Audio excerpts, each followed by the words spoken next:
I'll start. Wow, this feels kind of...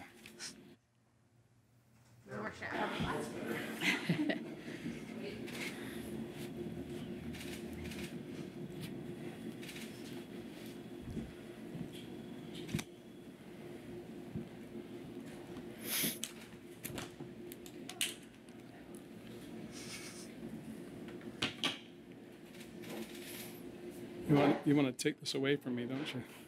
Hi, everyone. Before we begin today, Minister James is going to speak for a moment. Hello, everyone, and thanks for joining us. We'll get to the formal part in a minute, but I just wanted to say I understand that there was a technical challenge and an issue around one of the slides as well. We had certainly planned to make sure that you had the documents a good 30 minutes ahead of time. That's why we had arranged everything the way we had. So I'm really sorry that didn't work out, but that's why we moved everything to 2 o'clock, so to give you the half an hour to make sure that you got all the documents and make sure you had all the time to look at them. So I'm sorry it didn't start off smoothly, but I promise it gets better.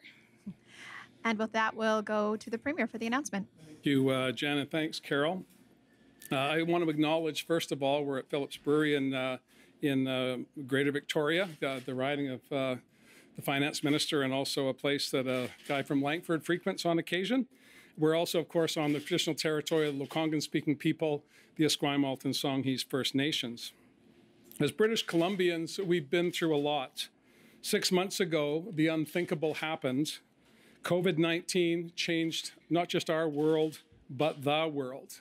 Together, we faced an unprecedented situation, a near global shutdown that has had consequences and ramifications on every corner of the planet. The scale of the challenge was larger than anyone could have imagined. Working closely with Dr. Henry and her team, we took dramatic steps to keep people safe. British Columbians did their part. People stayed home, schools and businesses closed their doors. These actions were unprecedented and were warranted, and lives have been saved as a result of the sacrifices made by British Columbians. As recent numbers have reminded us, we are far from out of the woods, and it's time to double down on our efforts to protect ourselves, our families, and others. We need to continue washing our hands. We need to continue physical distancing, and we need to maintain that distance, and if we can't, we need to wear a mask. As a government, we acted immediately to protect people and their livelihoods. We came together and marshaled historic resources like the BC Emergency Workers Benefit, supports for renters, as well as extending disability pensions for vulnerable people in our communities. And we kept British Columbia running by maintaining supply chains so there was food on the table and continuing to build BC by keeping as many people working as was safely possible. We also, of course, kept childcare facilities open for those frontline workers who wanted to ensure before they went into harm's way that their children were safe. These steps were possible thanks to the incredible amount of work done by all British Columbians. So where do we go from here? There was no government that had a playbook for how to deal with a global pandemic. And when you're building a plan for people, you have to talk to them. This plan is built on extensive consultation with individuals, groups, and communities. The pandemic continues to challenge us in unprecedented ways, but fundamental priorities remain the same. We need to protect people's health, we need to keep the economy open safely, and we need to support communities. For example, last week, we announced a new program to give thousands of people opportunity to retrain and start careers as healthcare aides. And this is one example of how protecting people's health can go hand in hand with keeping the economy going and creating new jobs that will sustain families. This, of course, reminds us also that people are the economy. In order for us to move forward, we need to do that together. Today, Minister James and I are here to take you on the next step of our recovery journey, the latest response to the pandemic here in British Columbia. Our recovery plan has 4 main priorities, and it starts with strengthening our healthcare system. Last week, Minister Dix and I announced that the fall pandemic preparedness plan included a whole host of new initiatives, particularly focusing on keeping people well and putting more people into the system. It started by hiring more contact tracers so that we can address COVID-19 head on and make sure that we keep people safe. We're hiring more healthcare workers, and we started a new innovation called Hospital at Home so that we can ensure that people are not staying in hospital, but are getting home as best as they can, getting the care they need right where they're comfortable. It also builds on our primary care network plan, which has been going on for the past 3 years. The more services, health services we can provide for people in their community, the safer they will be. And we're building acute care facilities across the province in Surrey, Richmond, Fort St. James, Terrace, and more. The second part of the plan, of course, is about creating good jobs and new opportunities. We're investing in targeted short-term training to connect more people to in-demand jobs. Building up communities, of course, is also central to that plan. A new $100 million community infrastructure plan will get shovels in the ground as quickly as possible so we can kickstart our economy and keep people working. The third component involves helping businesses grow and rehire. Our plan introduces a new tax credit that encourages businesses to hire more people or increase salaries for those that they've kept on staff. And a new recovery grant for small businesses and medium-sized businesses will ensure that they have the financial lifeline they need to get through this pandemic. And it will also protect 200,000 jobs in the process. There's also a new PST rebate for some equipment and machinery so that companies can build and grow by making investments that will also help stimulate activity across the economy. Strong communities, as I said, are fundamental to our success, and what we've been doing is trying to amplify local needs at the national level. I want to take a moment to thank the federal government for their partnership, not just with British Columbia, but provinces and territories that make up this great country of ours. Hundreds of millions of dollars will be coming to British Columbia for the safe restart that will help us ensure that we're recovering in a way that makes differences in every community across the province. The Safe Restart funds will help us address local challenges that have been made worse by COVID-19, and it will help us deliver the services that people count on. A strong transit system is foundational to our recovery. Over $1 billion of provincial and federal money will help us keep people moving, whether you use BC Transit, TransLink, or BC Ferries. Historic times call for an historic response. We have followed through on our commitments to protect people and health and their livelihoods going forward, and we will continue to do so. Our recovery, of course, will not happen overnight. There's a long road ahead of us, and it will require a constant opportunity for us to adapt and innovate to changing circumstances. We are not alone. We are joined in this global pandemic by 7 billion souls around the globe. And British Columbians can lead the way in so many different ways. This economic recovery plan starts us down that path. But we do have a plan in place that will create opportunity and a brighter future for many, many British Columbians that are looking at a bleak fall and an uncertain winter. This will harness our core strengths, and it will focus our eye firmly on fixing the challenges ahead and building a resilient, sustainable economy. I want to be clear that this recovery plan is just the start, the first step on the long road of recovery that we will take together. We'll continue to invest wherever and whenever we need to keep our economy growing and keep people safe. And now I'll ask Minister James to go into some of the details of the economic recovery plan. Thank you so much, Premier, and thanks everyone who's joining us virtually today. I'm grateful to be speaking on the traditional territory of the Songhees and Esquimalt nations and thank them for the ability to meet on their land. Today is an important day in the road to economic recovery for British Columbia. BC's Economic Recovery Plan, A Stronger BC, is a plan that puts the values of British Columbians at the centre. Those of equity, reconciliation, and taking steps together towards a stronger, more resilient economy. A truly strong economy should work for everyone.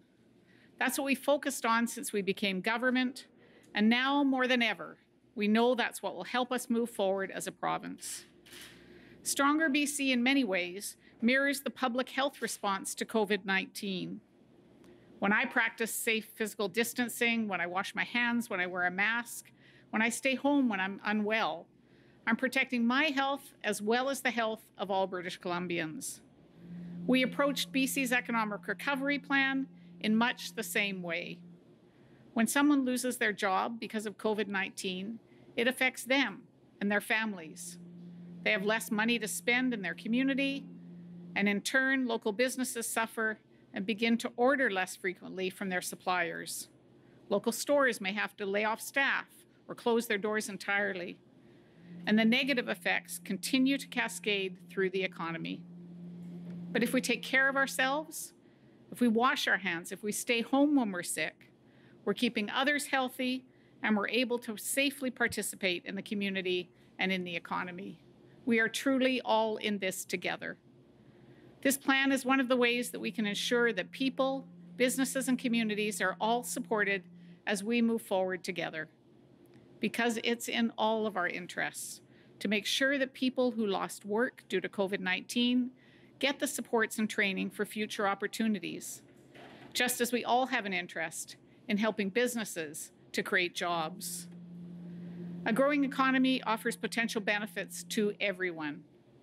This recovery plan outlines bold actions to protect the health and livelihoods of all British Columbians. It represents a $1.5 billion investment in the future of our province. But to people, to businesses, to local communities that are still struggling, it means much more than that. And just as the Premier was being very clear, I want to be clear as well. This is not the end of our work. Full economic recovery will take time. This plan is an immediate next step with long-term goals in mind. The next steps, which will be introduced in Budget 2021, will move us closer to a stronger and more resilient British Columbia. It'll continue the work that we started before the pandemic and the work we've done since. While our overarching economic plan may have changed since February's budget, the foundation remains the same. We are investing in people. We're investing in good jobs, strong supports, and healthy businesses and communities. We're investing in a cleaner, more sustainable economic future for our province through Clean BC and more clean tech jobs. We're investing in continued reconciliation to ensure that First Nations and all British Columbians can prosper and grow. The future of BC is one where the benefits of strong economic growth are felt equally, one where meaningful action on climate change and reconciliation with Indigenous peoples is built into everything we do. In order to get there, we need to act now. Fundamentally, BC's economic recovery plan is focused on security for all British Columbians. These measures will protect your health and your future, because it should not be a choice between protecting your health and protecting jobs. These two things aren't in competition with each other. In fact, they're closely linked. Public health measures aren't an impediment to economic recovery. It's the other way around. Public health measures are the tools we're using to open the economy safely and steadily. If people don't feel safe, they will be reluctant to shop in stores or go to work. As the Premier said, Stronger BC is built on four main priorities: making healthcare better, getting people back to work, helping businesses hire and grow, and supporting strong communities. Our first priority, the foundation of all our work, is a strong public healthcare system. As I've said, a resilient economy requires healthy people, healthy families, and healthy communities. People need to feel safe to participate in their communities. And by putting the health of British Columbians at the foundation of our response and our economic recovery plan, we can focus on a safe restart for the economy. This isn't a new concept for our government. Investments in better healthcare have always been integral to our work. We started building a better healthcare system with faster access to improved healthcare services well before the pandemic. And this is more important than ever before. The investments in this plan mean 7,000 new frontline healthcare jobs in British Columbia. For someone who's lost their job during this pandemic, this means new opportunities for sustainable and meaningful employment in the healthcare sector. The government's priority of expansion of healthcare infrastructure is also more important than ever, and we're creating better access to healthcare in fast-growing communities throughout the province. For the parent of a sick child, this means a new primary care centre and less waiting times for healthcare supports. Our second priority is good jobs and new opportunities for British Columbians. As you know, COVID has changed the way we work and live in British Columbia. And this year brought a sudden and unexpected loss of income to thousands of households. We worked quickly to provide supports for the people who lost their jobs, so they didn't have to face difficulties like paying their rent or buying groceries all by themselves. Now we're focused on ensuring that people affected by COVID-19 can find a way to new employment opportunities, skills training, and work experience. This plan includes creating thousands of new jobs in the fields of the future, like clean tech, frontline healthcare services, and new opportunities for young forestry workers. It means providing short-term training for 2,800 people in high-demand fields, like community services or childcare. And it means increasing skills training programs in Indigenous communities with $15 million to help with upgrading skills and accessing new opportunities.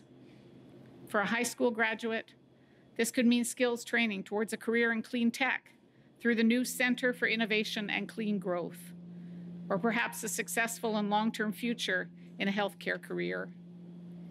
Stronger BC also means an additional $46 million to enhance health and safety in our childcare programs. For a parent unsure about going back to work, this means they have the peace of mind when they drop their child off in the morning. Our third priority is to help businesses hire and grow. For businesses throughout our province, the uncertainty of the last 6 months has been difficult. While some have reopened, we're not back to the pre-pandemic levels of unemployment or economic growth. We acted quickly to create supports for businesses when COVID-19 hit, and now we're bringing in new supports to move these businesses forward. We're directly supporting businesses in hard-hit industries with the small and medium-sized business recovery grant that the Premier mentioned.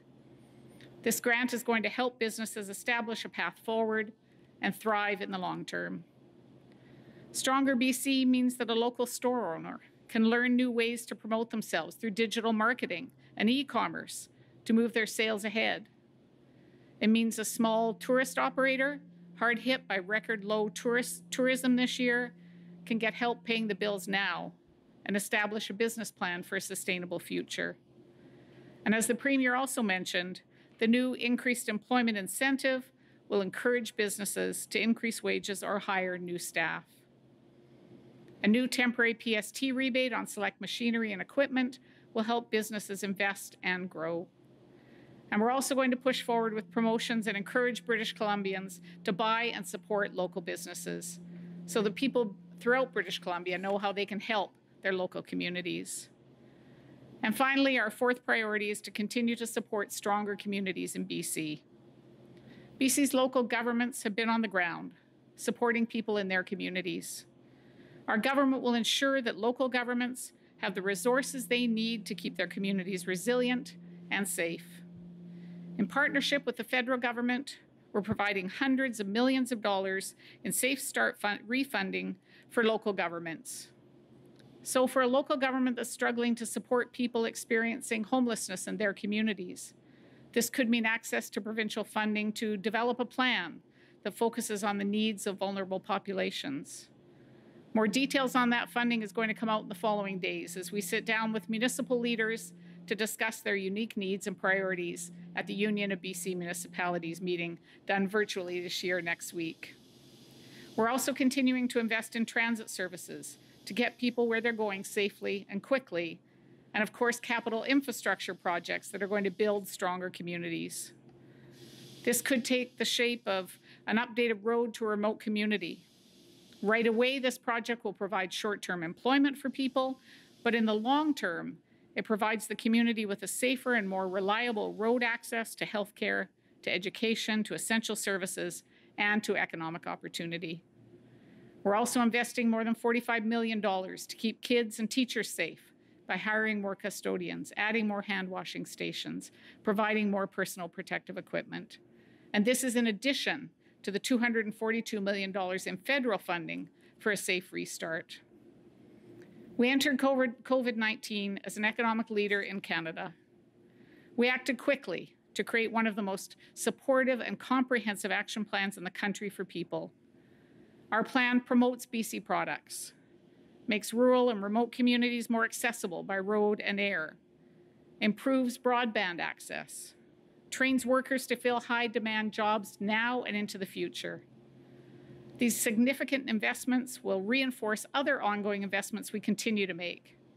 Everything from infrastructure projects, roads, bridges, affordable housing, schools, and hospitals. We have always understood that the economic strength of our province lies in good jobs, strong supports, strong services, and strong health care.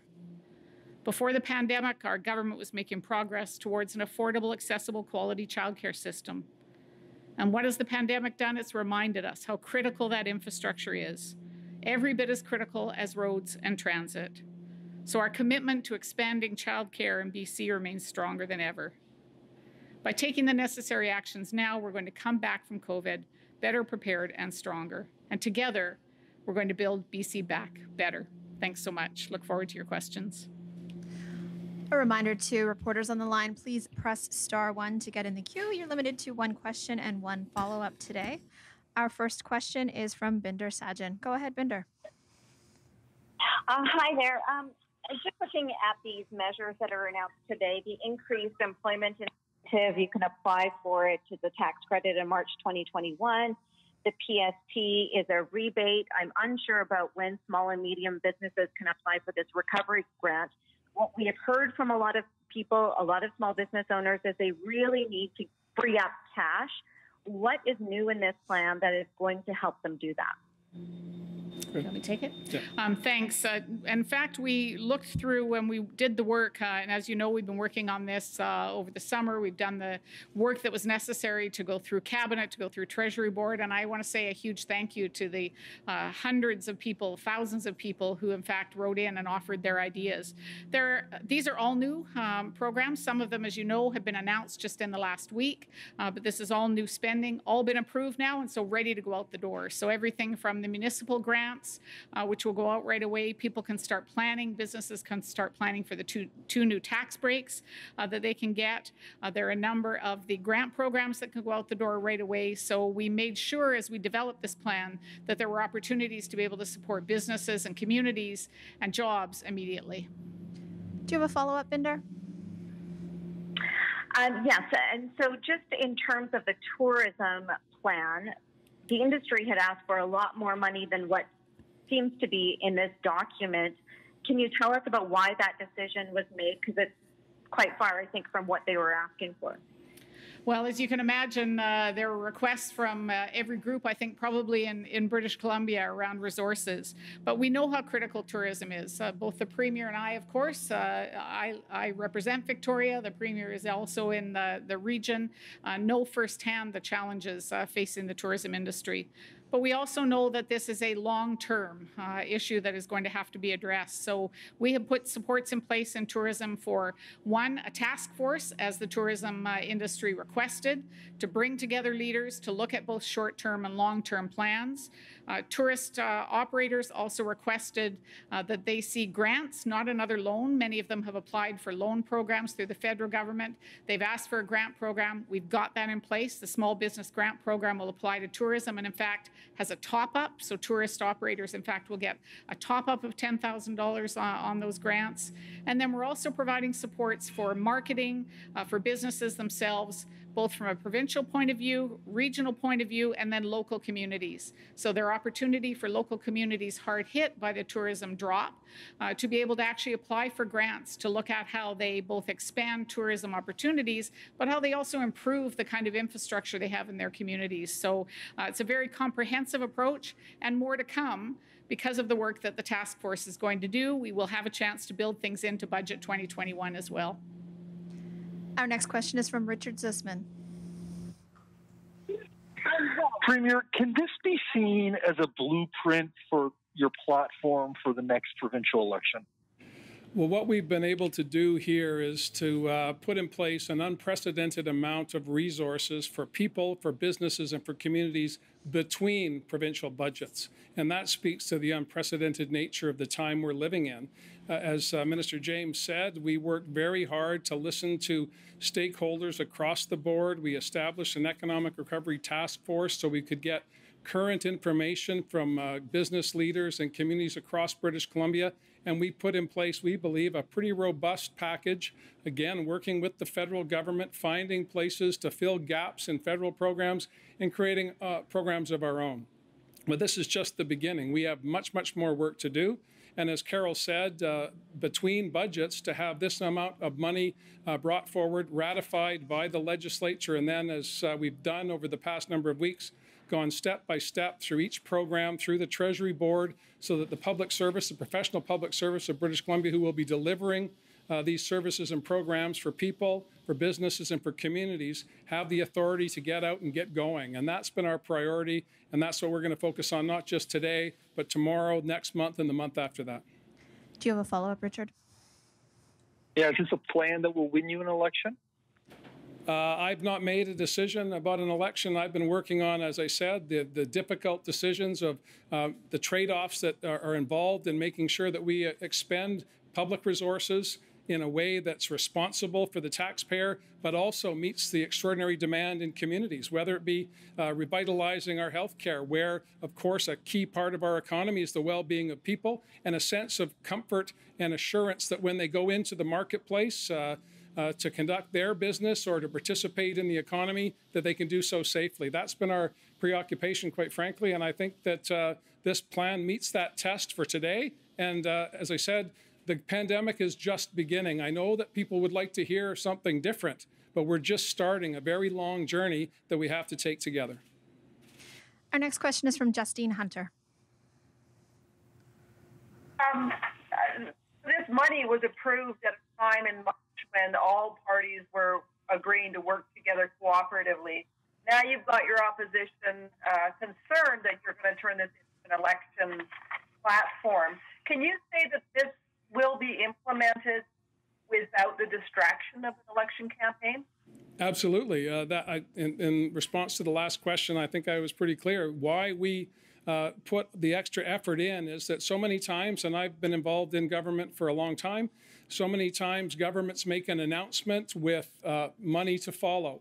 We know that we are in extraordinary times. We know that British Columbians want answers to the challenges ahead, and they want to do it by making sure that their government's focusing on people, on businesses, and on communities. And so these dollars are approved. The increase in the budget was ratified in the legislature, and the Treasury Board, which keeps tabs on government spending and the interests of the public, has gone through every chapter, every page of this document. The monies are approved, ratified, and they're going to be going out the door as quickly as possible. Do you have a follow-up, Justine? Yeah, just want to be clear then, does that mean that your finance minister, your education minister, your health minister will not be distracted from the job of rolling this out in the coming months? Well, and I apologize, Justine, I didn't hear completely your question. Maybe if I could just ask you to repeat it. Sure. Is there too much activity at the brewery there, maybe?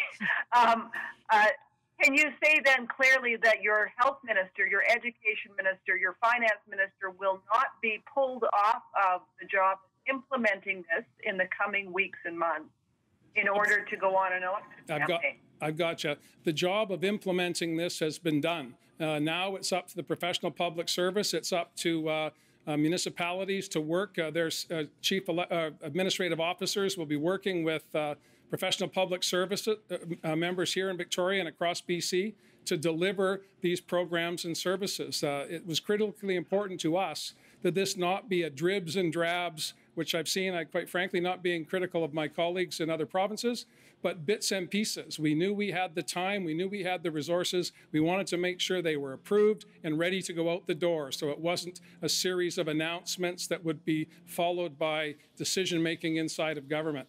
Minister Dix and I announced a significant chunk of the health spending because we wanted to make sure that people knew that help was on the way, whether it be the important work of finding 500 and now 600 contact tracers so that we can do the good work of allowing our public health officials to contain outbreaks of COVID-19 when they appear, but also to give hope that there are jobs for the thousands of people who have been displaced, many of them in the hospitality sector, to transition from that sector into public health and the delivery of services for people. This is exciting opportunities for those who were not seeing any opportunities a few weeks ago. And these dollars are approved, the decisions have been ratified, and now it's about implementation, and that is always involving the public service and involving those officials and those businesses that make applications. The applications will be ratified and go out the door.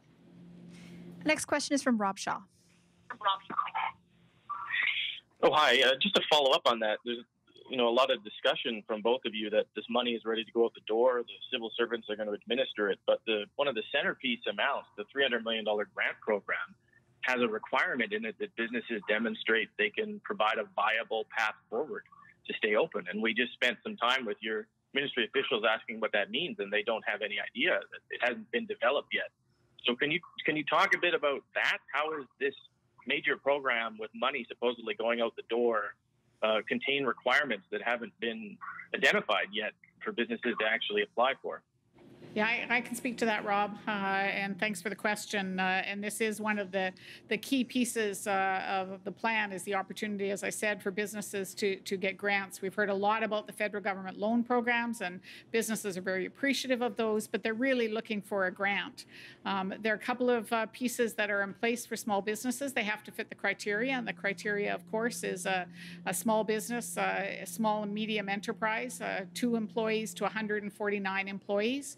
They need to show that they've had a drop in business since COVID of 50%, and they'll be able to show that.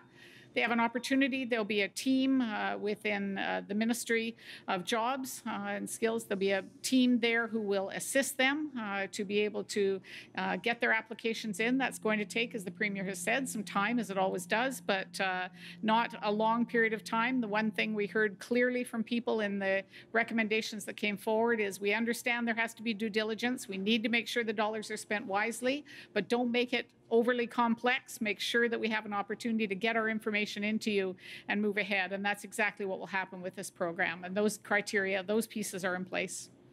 Rob, do you have a follow-up? Okay, Premier, none of us are particularly thrilled with continuing to ask you questions about an election, but you just said you've not made a decision about one. So can you tell us when you are planning to make that decision? Elections BC has this big chart out with tables and times and dates. Everyone's waiting for you to come up with either saying this is happening or not. So can you tell us when that's going to happen so we can stop asking you about it? Well, I'd like to help you, Rob. I have not made a decision. I'm focused on making sure that we can launch our recovery plan, Stronger BC, so that British Columbians have confidence that we're focused on their needs. The economy is about people. People need to know that their government's working to ensure that they're safe and doing what we can to protect their jobs and grow the economy, to get back to the place we were in February when we were leading the country in economic growth, lowest unemployment in the country. We are in a good place here in British Columbia, but that's cold comfort to people who are looking to put food on the table. People are looking to meet their mortgage or rent payments in the months ahead. We were wanting to make sure we got this billions of dollars out the door, and that's what my focus has been, and that's why I'm here today. Our next question is from Lisa Yuzda. Premier, I'm just hoping that maybe you can dumb it down for those of us like me. And just, people were sort of waiting for a bells and whistles, big bombshell sort of announcement of what this $1.5 billion was. And it just looks like it's building on not just pandemic programs, but programs your government had in place long before the pandemic, childcare, primary care sites. So I'm just wondering, when people look at this, if you had to boil it down, what are they getting for their $1.5 billion that wasn't already on the table before? Well, I'd like to think that I'm not about bells and whistles. I'm about getting the job done and working hard for British Columbians. And these programs, numerous programs, never existed before. We've created them from the ground up. We've collaborated with business, with labor, with not-for-profits, with Indigenous communities on our Clean BC plan. And you're absolutely right. We're building on the foundation we put in place. as Carole said, were it not for our strategic investments and our commitment to childcare, we would not be ahead of the curve when it comes to making sure during the height of the first stages of the pandemic that we had childcare facilities open so that frontline workers could go to work and put their lives on the line and risk their well-being, knowing that their children were safe. So obviously we've built on the foundation of the work we've done over the past 3 and some years. But some of these initiatives are brand new. A strategic investment fund that's designed to make sure that British Columbians become equity participants in the tech sector so that we're not just giving grants or giving loans, but we're saying we're looking at best business practices. Where can we stimulate more activity, allowing small startups to scale up by being participants in that sector? These are unprecedented moves by the government of British Columbia. They took some time to work out, but it was a back and forth with industry leaders, a back and forth with the people that work in sectors that allowed us to put this in place. And I apologize if it's not shiny and sparkly, but it is a massive amount of work that's focused on lifting up people, supporting businesses, and ensuring the communities that we live in have the resources that they need. Do you have a follow-up, Lisa? I do. Coming after months of consultation on this $1.5 billion, and there are some task forces already in place regarding tourism, I'm guessing there's going to be some frustration with people in that industry hearing that there's a task force to decide what's going to happen next. So perhaps you can talk to that that industry that's struggling, and you've talked about how it's struggling, hearing that there's now a task force that's going to look at next steps when they want something now. No, I appreciate that. And as Carole said, both of us grew up here in Victoria. I used to work on the Coho Ferry. It hasn't run for the past 6 months. Prior to that, it had 60 years of uninterrupted service between Washington State and Vancouver Island. So I know intimately the impact that a global pandemic has had on our tourism industry. But I also know that the overwhelming number of British Columbians, including those that work in the tourism industry, understand that until other jurisdictions around the world get their act together and collectively the world can lift these travel restrictions and, in our case, hard border restrictions, particularly to the south of us, there's going to be a deep, deep impact on the tourism industry. So that's why we tried to promote as much internal activity as possible this summer. We'll be doing that through the winter for the ski industry and other recreation activities that can be done on the land during the winter. We've got marketing dollars in place to start building and trying to not lose that market share that existed before the pandemic. And of course, we've got grants in place and a task force so that the industry can collectively work on the solutions that we all need so we can open up our economy again and particularly get that tourism sector going. But I don't think there's a person in British Columbia that doesn't understand that when you say we're not going to let people from away come here, there's going to be an impact on our economy, particularly our tourism economy. Just to add, Hey, Premier, I think it's important to note that the task force, in fact, has a $50 million fund to be able to spend on their initial recommendations. So yes, they can look long-term, but they actually have a $50 million fund that they will be able to utilize immediately. There's $19 million for small municipalities who want to look at adapting and diversifying their tourist infrastructure. So that, again, is dollars that will go out immediately.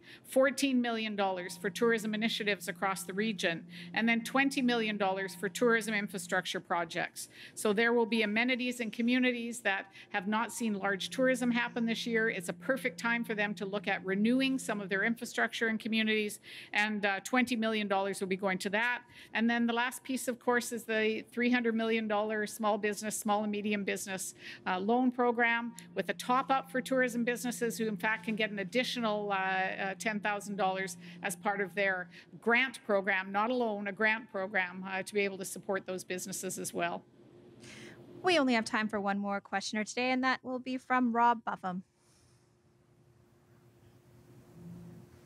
Oh, hi. Thanks for this. You've talked about, and you've answered, both of you, I guess, questions about tourism and the fact that the industry asked for $680 million and they're only getting about $100 million, but there's only so much pie to go around. If you had to identify one industry or one area where you wish you had given more, what would that be?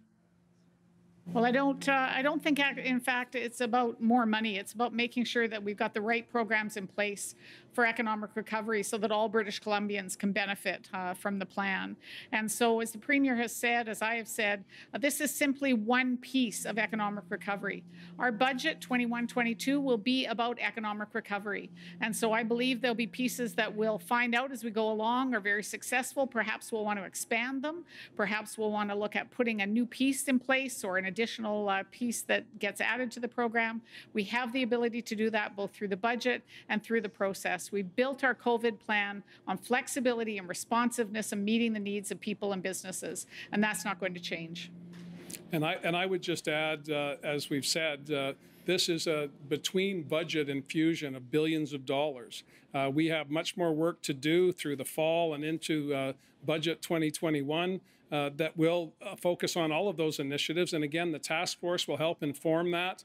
The Standing Committee on Finance, which travels, of course, this year doing most of it virtually, gets input from British Columbians, from businesses. Where do we want to focus our efforts in the next budget? And that work begins today. Rob, do you have a follow-up? I do, and it relates to the tourism industry. In the same harbour as the Coho Ferry is Prince of Wales whale watching, and I know that they were hoping for more money. They're upset that they're not getting more, and they're probably one of many businesses in the tourism industry that are upset. I know there's the $300 million for small and medium businesses as well that adds to the $100 million. But what would you say to these industries, or businesses, some of which may not make it through the winter because they're not getting enough support in the tourism industry? Well, I would say that we have been working with the federal government since the beginning of the pandemic to try and fill gaps. I refer back to my response to the notion of not enough people coming to Vancouver Island, to British Columbia, to enjoy the extraordinary vistas, the attractions, the destinations. That's been a critical challenge, not just for whale watching in our community, but for attractions and destinations across British Columbia. This is tough times for that sector. We put in place programs that will help get them through the next short while, and we'll continue to work with them through the task force to make sure that we've got Budget 2021 locked down to continue to assist until we can find a time where we can welcome people from around the world to come back to British Columbia, enjoy the many attractions and destinations that we have here. Thank you, everyone. That's all the time we have. Thank you. Thanks.